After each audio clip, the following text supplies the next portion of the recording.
Thanks for joining us today for The Real Story. Fox News Alert, big news day. Verdict is in. Moments away from hearing the jury's decision in the trial of the Boston Marathon bomber, Dzhokhar Tsarnaev. Hi, everyone. I'm Gretchen Carlson. It's a big day on The Real Story. Thanks for joining us. The jury reaching that verdict after some 12 hours of deliberations over the past 2 days. Right now, attorneys, survivors, and their families returning to court where they will find out if the jury has decided guilty or not guilty, and if he's convicted, Tsarnaev could face the death penalty. Because I want to bring our legal panel in as we await the jury verdict here. Brian Claypool, defense attorney. So if he's found guilty, Brian, of even just one of these death penalty charges, it goes to the next phase, right? Absolutely. And I would agree also, Gretchen, that with 95 witnesses and only 11 hours of deliberation, that tells me that this jury was in agreement on nearly every count. And that does not bode well for the defendant.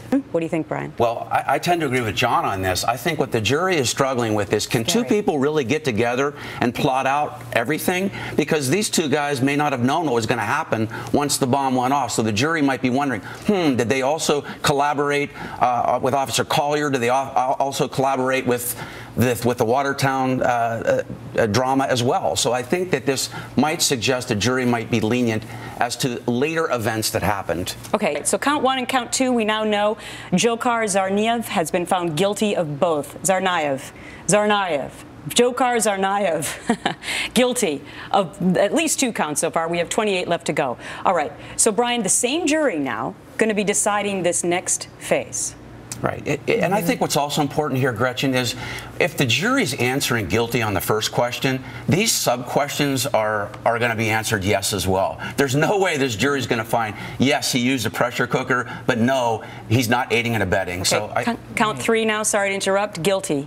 Possession and use of a firearm. This is again with pressure cooker, bomb number 1, during and in relation to a crime of violence resulting in death, and aiding and abetting. Again, a death penalty charge. Right. I think what's important here also, Gretchen, is the more charges that he's found guilty of, that might filter into the mind of the jury when they're determining whether to give him death or not. In what way? Well, I think if all 17 counts that could lead to death, or he's found guilty on, then I think the jury might be sitting there saying, we've got to send this guy to the death chamber. During voir dire of these jurors, where both attorneys have the ability to question the jurors about how likely they are to be able to give the death penalty, how important is that in this case? How important was it, Brian? Well, I'm not sure every juror is going to tell you the truth. They might tell you, yes, of course, I'm willing to give the death penalty, but when the rubber meets the road and you're asked to send somebody to death, I think that's a different story. So I think the prosecution is going to have to deal with that. Because, Brian, you were saying that's so important. What were you talking about? The fact that this jury is finding him guilty on conspiracy charges proves that he collaborated with his brother to carry out these heinous acts. And that is going to lead to possibly now, I think, the death penalty. Because now unequivocally the jury said, you knew what you were doing, you participated in this, and you carried it out. He's now guilty of 9. All of these, we should mention, are all death penalty charges. Some of these charges, I think 17 of the 30 are death penalty charges. So that would mean that 13 are not. But at this point, it's really moot, isn't it? Right, absolutely. And Gretchen, I think the only hope he has in the death penalty phase is that he did not die in this horrible event that he carried out. In other words, if he was a true terrorist, I would argue, as his lawyer, that he would have allowed himself to die. He wanted to live, and I think his lawyer should argue that maybe that signals that he's not the terrible person that he was. You got to give the prosecution credit, Gretchen. They really did dig deep down, like John has said, and they brought this to each victim, and I think that really is going to really help in the death penalty phase. All right. In my hand, Jonna and Brian, I have what I assume the jury receives, which is the piece of paper where they mark off whether or not they're guilty or not. The verdict Is that forms. what it is? Yeah. Yeah, that's what it looks like to me. And again, I just want to remind everyone how the massive amount of information that these jurors have had to go through. 92 witnesses for the prosecution, 4 for the defense. But then to go through all of this and all the subsets that we've been describing for the last 20 minutes or so, Brian. But Gretchen, that proves my point earlier, that look how copious this verdict form is. The fact that the jury only took 11 hours proves that they were all in agreement and they were going to find him guilty on every single count. If I'm his lawyer, I'm worried because I know that she was trying to build her case to not have the death penalty through this case in chief. The fact that you're getting a quick verdict like this and a guilty on every count does not bode well for the death penalty phase. Okay, possession and use of a firearm, pressure cooker bomb number 2, during and in relation to the crime of violence. A lot of these sound similar, but I think it's because we're talking about 4 people who died, right? And in each case, according to this jury form, they have to mark off that they believe each of those 4 people was killed as a result of this charge. Right, and I think, Gretchen, the prosecution did a great job of bringing a face and voice to these victims of the Boston attack. They could have just gone through this quickly, but each person killed, they spoke about individually.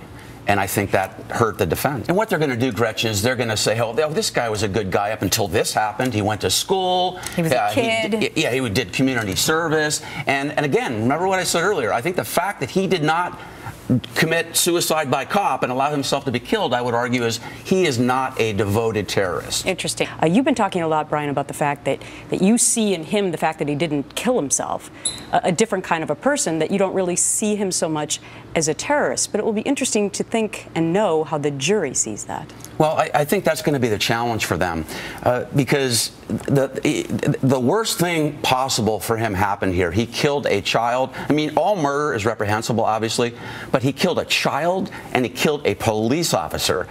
I have a little girl, you have kids, and most people revere police officers except, I mean, with what happened in South Carolina. But, I mean, that's not going to bode well for him. But I do think he's got a good lawyer, and I think what she has to say is, this is a kid that was wavering. He was on the fence. He participated, but if he was truly dedicated to this terroristic cause, he would have walked out in the middle of that street and had himself killed. Well, I don't know. Right now they're finding him guilty, and now we have 24 and 25 counts also guilty. And Brian, bring us back up to speed now. This is going to happen relatively quickly, right? Right. I think you're going to have a death penalty phase within a few weeks. And I think the jury in this case will sentence him to death. And here's why I think that. John, I mentioned earlier that maybe the jury would throw him a bone.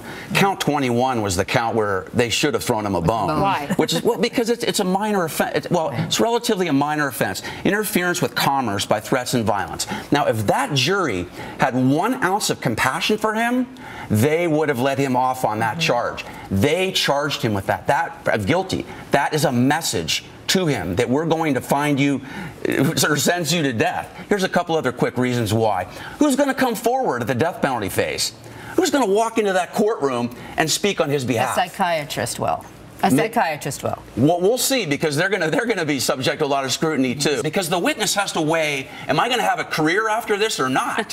Think about that. That's a good point. And then the other point I wanted to make real quick, Gretchen, was the fact that this jury, as John has said too, found him guilty on the conspiracy charges and the aiding and abetting. That puts him in bed with his brother, and I think he is going to be sentenced to death. How does an attorney school their client in a situation like this? I mean, so wouldn't the attorney, if she or he is supposedly doing such a great job in defending the client, wouldn't they advise them as to how their disposition should be in the courtroom, or is that not something that they do? Well, 2 things. Send me on a saucer to Mars before I ever defend this guy, because he didn't show any emotion in this case. That's the first thing. To answer your question then, Gretchen, this signals to me that maybe the lawyer that's representing him doesn't have good client control, because I'm sure she has spoken to him about his demeanor in the courtroom, and he's not heeding her advice. So that's another bad side. But doesn't it also show us that he truly is a terrorist? Because terrorists who do this type of thing to anybody, young or old, well, they do it because they're a terrorist, right? I agree with you, and the jury's looking at that. A jury might not tell you that, but John, I'm sure, will agree. They are looking at every move a murder suspect is making in that courtroom. Well, you can tell them to at least look at the jury once in a while, or at least show a little bit of emotion, right? But the jurors get to go home now, right? Or do they not? I'm not sure if they're sequestered. I don't think they're sequestered in this case. But rest assured, this judge will give a strong admonition to not, no offense to you, but to not watch the media outlets and not read the newspapers about the case until the death penalty phase. And that's a daunting task for these jurors. All right. You know, one of the things I'm thinking about, Brian and Jonna, today as I'm watching this is it seems like almost on a daily basis now, domestically here in the United States, we're seeing other arrests of other possible terrorists. Just the other day, just last week, 2 or 3 women, 2 in New York and 1 in Philadelphia, trying to build pressure cookers like these 2 yahoos did, right? Yep. So here we have a huge problem, not just legally in our country, but how do we continue to combat this domestic grown terror? Well, a good answer to that is that's why President Obama should speak about this. He needs to send a message that he's monitoring this, and if anybody does anything like this again, they're going to pay the ultimate price. And looking at this verdict form, Gretchen, I mean, I think everybody in the country should be impressed with our justice system and the amount of work. This was a slam dunk case, but this prosecutor took the time to really work hard on this case, to build it up, to spend the time on this verdict form. It's a model. It's a model for future terrorists, because this goes to show that when you charge like this, when you charge conspiracy, when you charge aiding and abetting, you do it under federal law, you don't have to actually touch anything.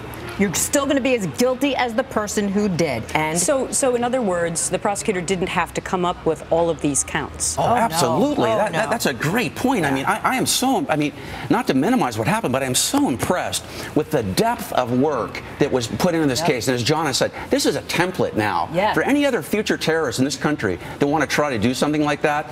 Think again, because you're going down. Interesting question, because earlier we were talking about who the heck would come to the defense of Dzhokhar Tsarnaev and give any kind of a statement, maybe some sort of psychiatrist. But Brian, how does the prosecutor at this point in time make the decision about who should come forward in the death penalty phase? Because the prosecutor had 92 witnesses. How do you make that decision? Well, to me, it's pretty easy. I'm bringing the family members in, and I'm letting them talk about the depth of the loss of loved ones, because that's really what this case is about. Aggravating factors are what the prosecution needs to prove. Meaning what? Anything that made this already heinous crime even more heinous. And then the opposite is true for the defense. They want to bring the mitigating factor. The only one that they seem to have is that, you know, he was under the thumb of his big brother. Maybe they're going to pull something else out of their hat. We'll have to see. I mean, realistically, I don't mean to underestimate this, but the prosecution doesn't really need to bring in a lot of evidence. That's why I'm asking the question. So, you know, do you take into account maybe what the message was that the jury was giving you now? But at the same time, you don't want to undersell the death penalty phase. So how do you decide that? You're not going to have 92 people, right? No, but I think that's an excellent point, Gretchen, because a lot of what lawyers do is they oversell a case, and they bring in too much information to a jury. It's like a sporting event. You've got to read the other side, make adjustments, and you've got to read what the jury did here. They sent a resounding message in the prosecution's favor. So in my opinion, in the death penalty phase, less is better. Bring an emotion into the death penalty phase.